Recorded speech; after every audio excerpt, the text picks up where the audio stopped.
নমস্কাৰ বন্ধু বান্ধৱীসকল, সকলোকে মই ইউটিউব চেনেল ভাল ইনফৰমেশ্যনলৈ সকলোকে ৱেলকাম কৰিছোঁ। আজি আমি কথা পাতিম চুলিৰ বিভিন্ন সমস্যাবিলাকৰ বিষয়ে। চুলি পকা, চুলি সৰা বা চুলি আগবিলাক ৰঙা পৰা, আপোনাৰ যেনেকুৱা সমস্যা নাথাকক সেই গোটেইবিলাক চুলিৰ বা চুলিৰ যিবিলাক সমস্যা সেই গোটেইবিলাক আপুনি সমাধান পাব। প্ৰথমতে আমি জানো আহক যে চুলি পকাৰ যিবিলাক কাৰণ, সেই কাৰণবিলাক কি কি হ'ব পাৰে। বায়ু বিকাৰ হ'লে, চুলিৰ কাৰণে প্ৰয়োজনীয় খাদ্য প্ৰাণ আৰু খনিজ দ্ৰব্যৰ অভাৱ ঘটিলে, বজাৰৰ পৰা কম মানদণ্ডৰ বস্তুবিলাক আমি ব্যৱহাৰ কৰিলে আমাৰ চুলি পকাৰ সমস্যা হ'ব পাৰে। ইয়াৰ উপৰি ভেজাল খাদ্য খালে আমাৰ চুলি পকাৰ সমস্যা হ'ব পাৰে।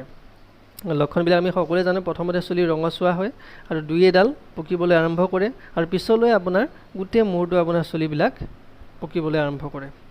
এতিয়া আমি জানো আহক প্ৰাকৃতিক বা ঘৰুৱা পদ্ধতি আপুনি কেনেকৈ চুলিৰ যিবিলাক পকাৰ সমস্যা সেই সমস্যাবিলাক কেনেকৈ সমাধান কৰিম। ৰঙা জবা ফুল আৰু আমলখি একেলগে পিহি ৰাতিপুৱা গা ধোৱাৰ আগতে যদি আপুনি লেপন দিব পাৰে, তেতিয়াহ'লে আপোনাৰ চুলি পকাৰ সমস্যাৰ পৰা আপুনি যথেষ্ট পৰিত্ৰাণ পাব পাৰে। মাই ডিয়াৰ ফ্ৰেণ্ডছ, তিল আমি জানো যে তিল চুলিৰ কাৰণে বহুত উপকাৰী হয়। 50 গ্ৰাম যদি আপুনি তিল ডেইলি খোৱাৰ অভ্যাস কৰে, তেতিয়াহ'লে আপোনাৰ চুলিৰ যেনেকুৱা সমস্যা নাথাকক সেই গোটেইবিলাক সমস্যাৰ পৰা আপুনি পৰিত্ৰাণ পাব পাৰে। মাই ডিয়াৰ ফ্ৰেণ্ডছ, তো আপুনি তিল ব্যৱহাৰ কৰক।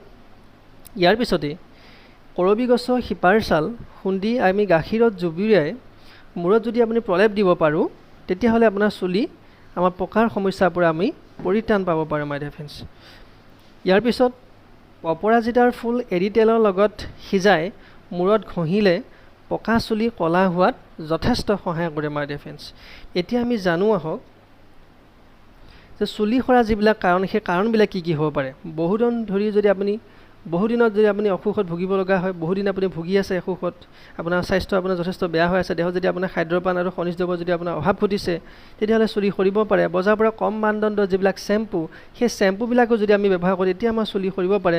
অধিক আপুনি মানসিক চিন্তা কৰিলে আপোনাৰ চুলি সৰিব পাৰে আৰু বীজাণুৱে আপোনাৰ এটেক কৰিলেও চুলি সৰিব পাৰে। উফি হ'লে আপোনাৰ চুলি সৰিব পাৰে।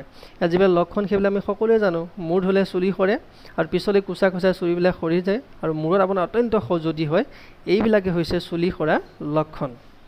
এতিয়া আমি জানো আহক যে চুলি সৰা যিবিলাক সমস্যা, সেই সমস্যাটো আমি কেনেকৈ সমাধান কৰিম।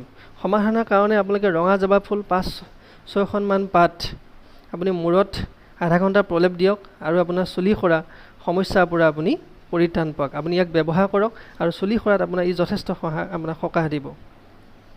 সদায় ৰাতিপুৱা যদি আমি 50 গ্ৰাম যদি তিল খোৱা অভ্যাস কৰোঁ, তেতিয়াহ'লে আমাৰ চুলি সৰাৰ সমস্যাও নাইকিয়া হ'ব। ইয়াৰ আগতে আমি কৈ আহিছোঁ চুলি পকাৰ সমস্যাটো তিলে সহায় কৰে আৰু চুলি সৰা সমস্যাটো আমাক তিলে সহায় কৰিব। আমৰ বীজৰ শাহ দুটামান যদি আমি থেতেলিয়াই তাক এবাটি পানীত তিয়াই ৰাখি আমি তাৰ ৰসখিনি যদি আমি বাহিৰ কৰি সেই ৰসেৰে যদি আমি দৈনিক যদি আমি মূৰ ধোৱাৰ অভ্যাস কৰোঁ, তেতিয়াহ'লে আমাৰ চুলি সৰা সমস্যা আমি পৰিত্ৰাণ পাম। এতিয়া চাওক মাই ডিয়াৰ ফ্ৰেণ্ডছ, এই গোটেইখিনি কাম কৰি আমাৰ যথেষ্ট সময়ৰ প্ৰয়োজন হয় আৰু কেতিয়াবা আমি কি হয় সেইবিলাক বিচাৰি পোৱাত বা চিনি পোৱাটো আমাৰ অসুবিধা হয়। তেতিয়াহ'লে আপোনালোকে খুব সুন্দৰ এটা অফাৰ আজি এই মোৰ ভিডিঅ'ত পাব মাই ডিয়াৰ ফ্ৰেণ্ডছ, আৰু সেইটো হৈছে ভাৰতবৰ্ষৰ মিনিষ্ট্ৰী অফ আয়ুষে খুব সুন্দৰ কিছুমান মেডিচিন বা ৱেলনেছ ব্ৰেণ্ডৰ, যাক আপুনি বেমাৰ হ'লেও ব্যৱহাৰ কৰিব পাৰে, বেমাৰ নহ'লেও ব্যৱহাৰ কৰিব পাৰে, খুব সুন্দৰ কিছুমান মেডিচিন বা ফুড ছাপ্লিমেণ্ট আমাৰ মাজত লৈ আনিছে। সেইটো হৈছে অন ব্ৰেণ্ডৰ মহাভিংগৰাজ অইল। এই মহাভিংগৰাজ অইল মহাভিংগৰাজ গছৰ শিপাৰ দ্বাৰা প্ৰস্তুত কৰা হৈছে।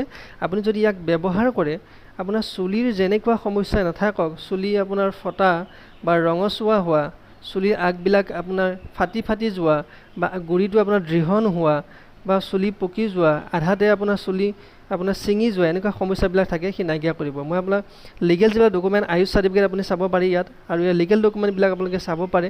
সেই লিগেল ডকুমেণ্টবিলাক আপুনি চাই ইয়াক আপুনি খুব সুন্দৰকৈ বুজি পাব। আৰু ইয়াৰ লগত যিবিলাক চাইণ্টিষ্ট জড়িত হৈছে সেইবিলাক হৈছে DB Narayan, Peter Joslin, KC Gowandan, KK Rajesh, Satilal Patil, এইবিলাক ডাঙৰ ডাঙৰ চাইণ্টিষ্টসকলে পৰীক্ষা নিৰীক্ষা কৰি উলিয়াইছে। আশা কৰোঁ আপোনালোকে মোৰ ভিডিঅ'টো ভাল পাইছে, আৰু যদি সঁচাকৈ মোৰ ভিডিঅ'টো ভাল পাইছে তেতিয়াহ'লে খুব সুন্দৰ কমেণ্ট কৰি মোক অনুপ্ৰাণিত কৰিব, আৰু আপোনালোকৰ মেক্সিমাম বন্ধুলে আপুনি মোৰ ভিডিঅ' শ্বেয়াৰ কৰক। আৰু সকলোৱে মই সুস্বাস্থ্য কামনা কৰিলোঁ, সকলোৱে সুস্বাস্থ্য কামনা কৰি মোৰ ভিডিঅ' সমাপ্ত কৰিলোঁ। ধন্যবাদ, জয় হিন্দ।